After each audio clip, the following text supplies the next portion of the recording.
See, Sreemad Bhagavatam, as I said already, is singing the glory and the splendor of the supreme spiritual wisdom. And in the process of exposing the supreme spiritual wisdom, it has a very clear objective. What is that? Naishkarmyam. This is a word I would like every one of you to know well. Discuss about it. Think about it. Understand it very well. Later on, one of the yogis is going to tell us karma mokshaya karmani. All the activities that we are performing in this world, whether it is a domestic or a residential activity on the one hand, or maybe an official or a professional one, or a societal one, including the religious and spiritual activities, all of them are ultimately to leave everything. Karma mokshaya, only to get redemption and release from karma activities, karmani. We are performing a variety and an assortment of activities. You will find that our eyes go on looking right from the childhood. Ultimately, the power of vision is lessened, it reduces. Finally, we may not be able to see at all if we live long enough. The same applies to any other sensory organ, the ear also. The tongue loses its taste. The nose is not able to detect smell. And the difference in different types of touch are not able to be felt by the skin. So if you live long enough, you will not have any sensation at all. So all the activities are ultimately to be redeemed of all of them. In the same manner here he says, Naishkarmi. You must live in this world and outlive everything. I always say, living means outliving. We were inside the mother's womb, we outlived that stage, came out, we were delivered off. And we were a little child, a baby. That babyhood was outlived. We became a boy or a girl. That also was outlived. Ultimately we become youthful, middle-aged. That is also outlived. Then we become an old ager. That is also outlived. Life itself is outlived. So let us be very clear that Naishkarmya is the siddhi to be attained even according to spiritual, religious culture, wisdom and evaluation. That Naishkarmyam is presented in Sreemad Bhagavatam. How is it presenting it? As I explained it. Tatra jnana viraga bhakti sahidam Naishkarmyam avishkritam. First of all, knowledge. Knowledge about oneself, that you are the soul. Knowledge about the world, that it is perishable, however alluring and fascinating it may appear to be. And knowledge about God, the Supreme Self, the Supreme Almighty, who is present everywhere, who is not anything material, nor is it anything energial. God is not something visible or somebody visible at all. He is like the so-called space. I would like to describe God as sentient space. Sentient space. Sentient. Understand this expression. Space by itself is inert. It has got no sensitiveness at all. If you can think of something like a sentient space, we call it Chidakasha. The Akasha of consciousness. That consciousness, sky or space. That is the nature of God. So, Yatra Tatra Jnana Viraga Bhakti Sahidam. So, knowledge is presented. Right from the beginning it is knowledge. Every word is representing an idea or a unit of knowledge. So, whenever you speak words or express emotions, they are always conveying in one manner or another some measure of knowledge. So, that knowledge is very clearly presented here. Sudha right in the beginning said, Vadanti tattvavidaha tattvam yajnanamadvayam brahmedi paramatmedi bhagavaniti shabdyate. Actually, there is something called knowledge becoming non-dual. There is no differentiation at all anywhere in this world on any account whatsoever. Any experience is internal, personal, inner. And the experience is generated by the mind or generated by the consciousness. Whatever objects you are perceiving, the objects do not enter your system. You only perceive them. So all the objects are your perception, your experience, your realization. And the realization is always of one and the same product, consciousness. So whatever realization the consciousness presents is, after all, realization is consciousness itself. What about the dream that you are having? In the dream you see a world. The entire world is seen and projected by the mind. But actually the mind alone is present there. It is mind and mind existence alone. Though you are seeing a world of matter, energy and whatnot. So there is a time when you are able to understand that everything is non-dual, the same consciousness. This is very, very important. This non-dual knowledge, Sudha says, is really all the other things that you are referring to. What are they? Brahmedi Paramatmedi Bhagavaniti Shabdyate. Brahman, the supreme reality. Paramatma, the inmost self. And Bhagavan, the great Lord. All are really speaking Advaita knowledge, Advaya knowledge. That kind of an enlightenment is provided by Sreemad Bhagavatam. It started with what? Shamika Maharshi exhorting his little son Shringi, saying that for a small crime committed by the great king, you have given a huge punishment, he said. See, a child is being enlightened, and he also told him, we are ascetics, we have an ascetic heritage, and we are not supposed to be irritable, intolerant. Anybody may do anything. The people may inflict us with a number of pairs of opposites, but we are not supposed to be ruffled at all. Why? Yata Atma Aguna Ashrayaha. We are all the self which is devoid of, above, bereft of, transcending all the gunas. Understand this. There also it is knowledge offered. And what is Shuka Maharshi doing before Parikshit? Only giving him knowledge, nothing else. Shuka Maharshi goes on speaking. Parikshit goes on hearing. I am speaking, and all of you viewers are seeing and listening. Seeing and listening. What is your Swamiji doing? He is transmitting, emitting, expressing through words, through perhaps some gesticulations that he has. All knowledge, knowledge and knowledge alone. To be felt by your inside in the form of an experience. So it is only jnana, jnana and jnana. Anywhere and everywhere.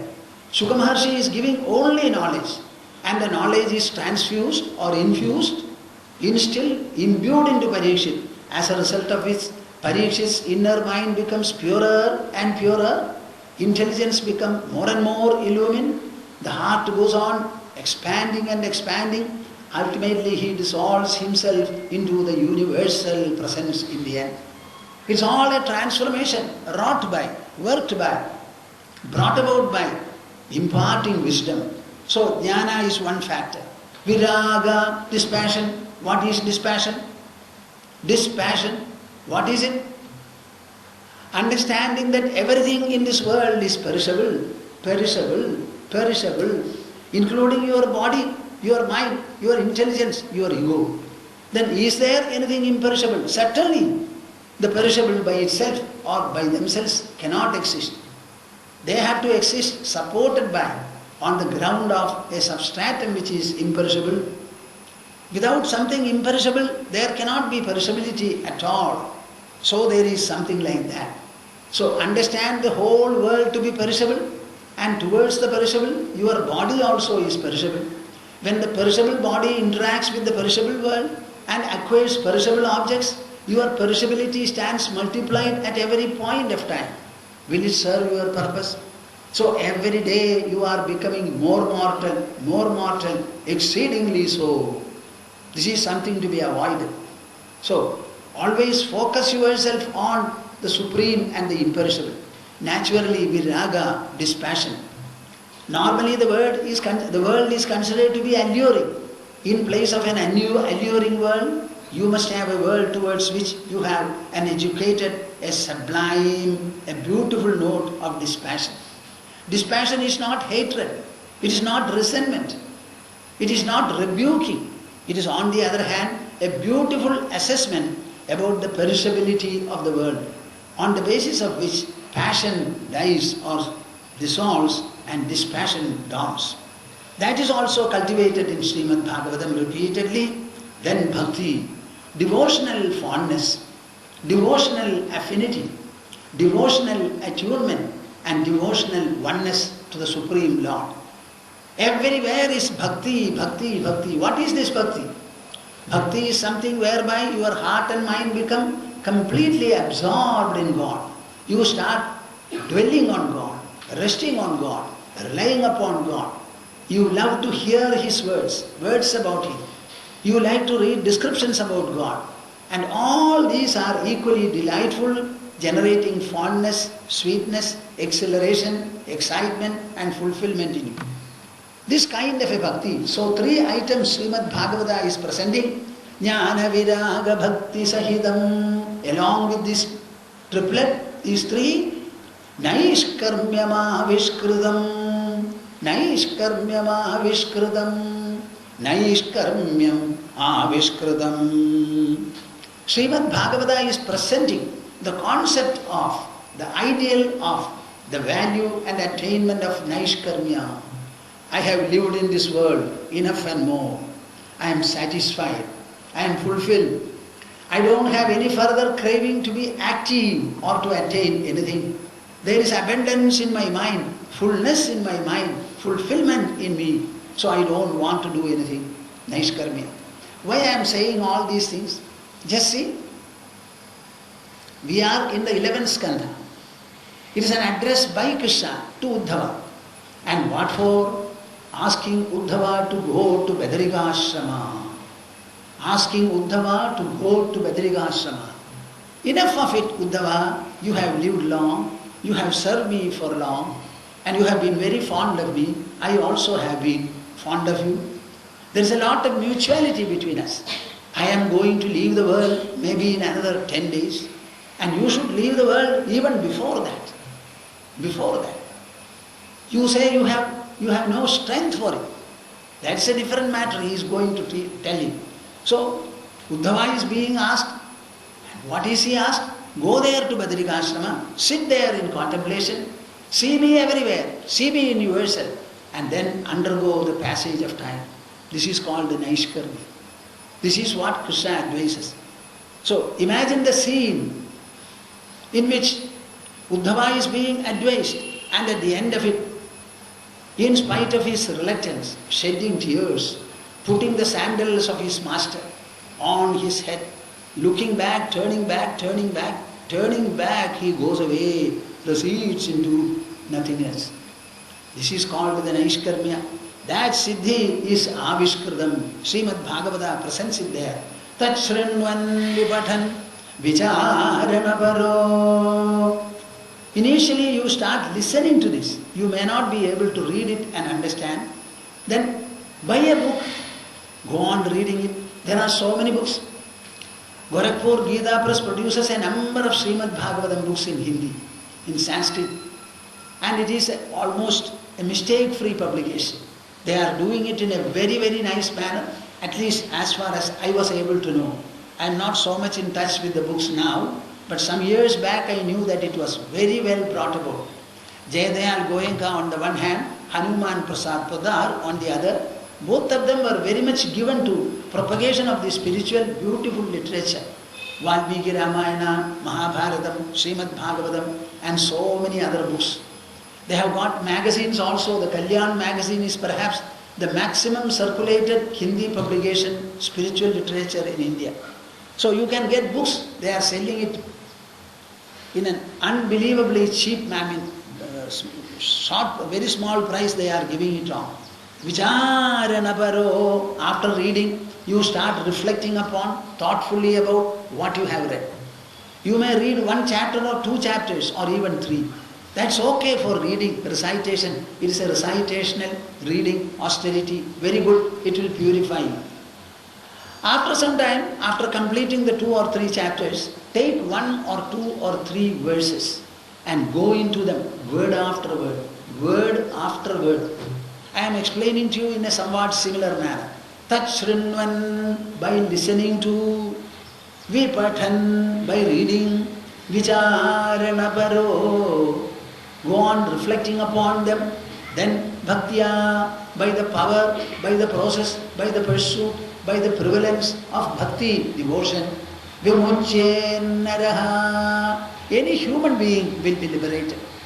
So in order to liberate the human being, what is necessary? Sreemad Bhagavatam should be heard. Wherever there is a discourse, wherever there is a recitation, particularly a discourse, try to reach there and listen to, until you have sufficiently absorbed what is recited. You know, if you progress in the understanding of Srimad Bhagavatam, you will not be satisfied merely by narration of the stories. Mere storytelling will not be sufficient, because you know the story already. So we must be able to delve deeper and deeper into the concepts, into the principles, into the values, into the messages. I would like you to follow this point very, very clearly. Srimad Bhagavata is a scholarly text, a wonderful scriptural composition. And it explains matters in a very detailed manner, subtle manner, systematic, rational manner, going deeper and deeper into the different levels of understanding. Here, the author uses three particular words indicating three different stages or levels. Tachrinvan, Vipathan, Vicharanaparo. One is exposure by means of hearing. Anybody can hear when there is a narration or an exposition. Thereafter it is Vipathan.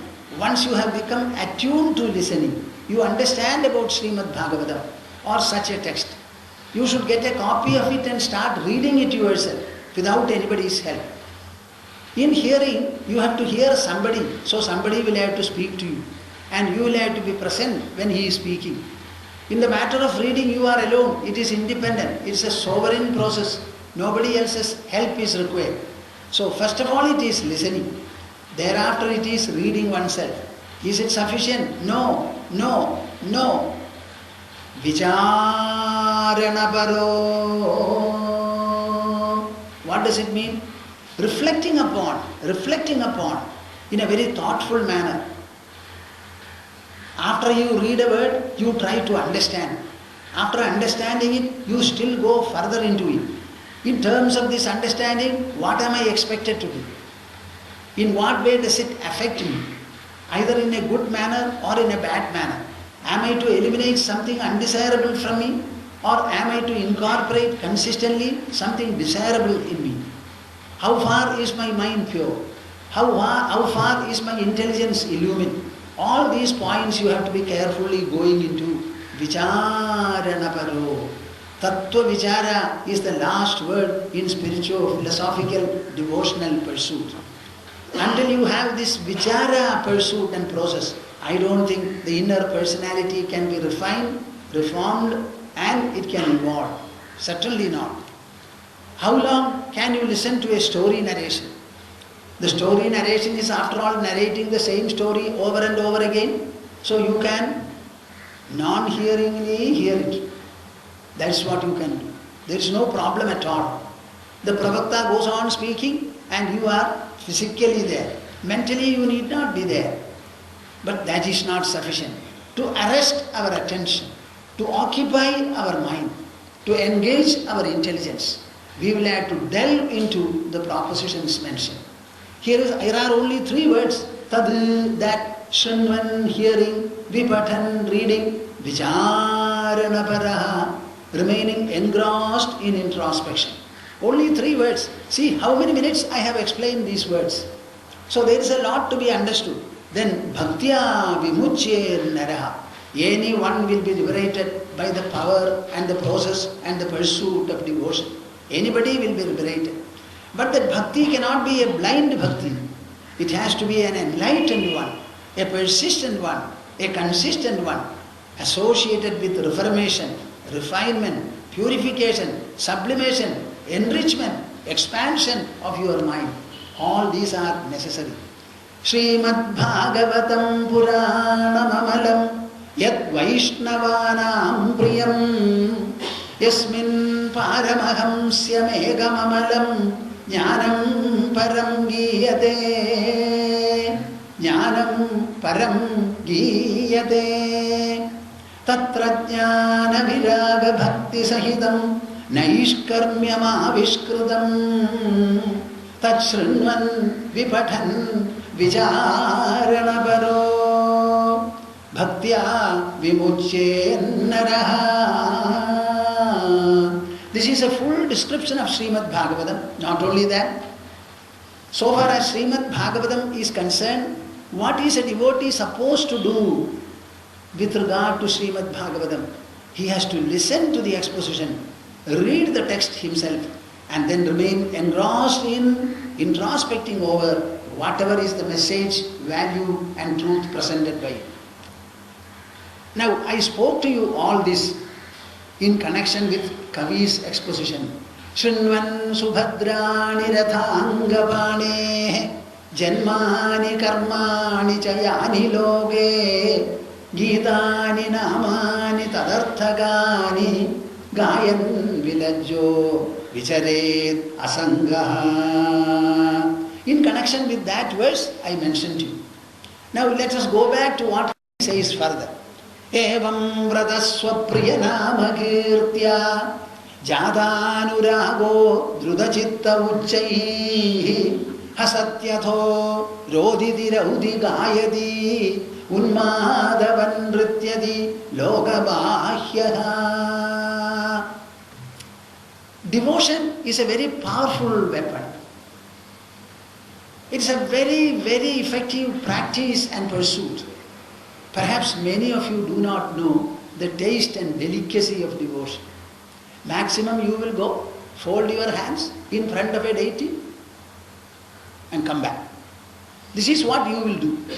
But devotion is not something like that. It has to be applied to your mind.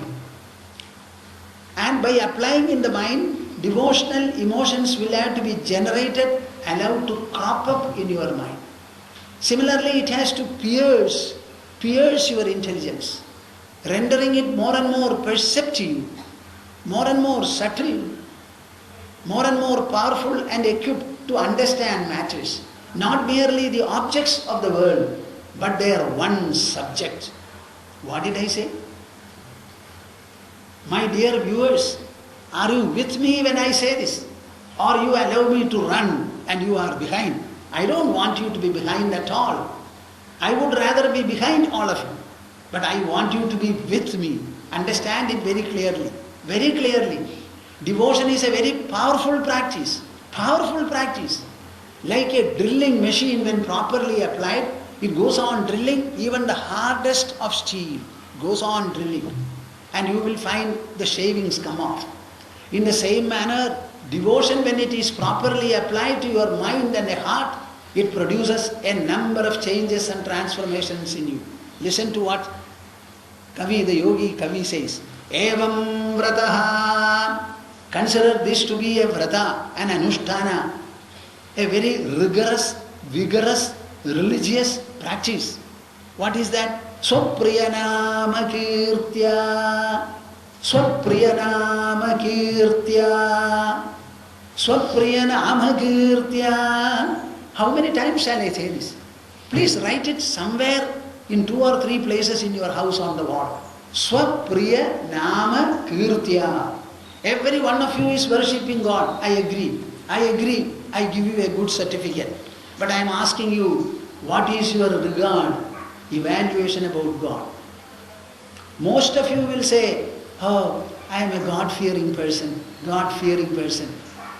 Some others will say, I have a lot of regard and respect for God. Every month I set apart a certain money for Him. For whom? For God. He wants your money. What will you do with the money? Money is something that you have made by using the substances created by God. The metal part comes from the earth. The currency part also comes from the earth. So what is it that God wants from you? Certainly nothing. Nothing material or outer. If at all He wants anything from you, He wants a full place in your heart. Are you prepared to give it? No. My heart is full with my children, with my husband, with my wife, with X, with Y. That's not what God wants at all. Swapriyanama kirtya. You should consider God to be your beloved, beloved, beloved. Swapriya. He is extremely dear and beloved to me. Have you ever thought of God in terms of belovedness? Certainly not. There was a Prahlada, a 7-year-old boy, who thought in that manner. A 5-year-old boy, Dhruva, thought of in that manner. But I don't think we are so blessed and fortunate to think of God. Even the parents, they don't teach the children. God is the most beloved for you.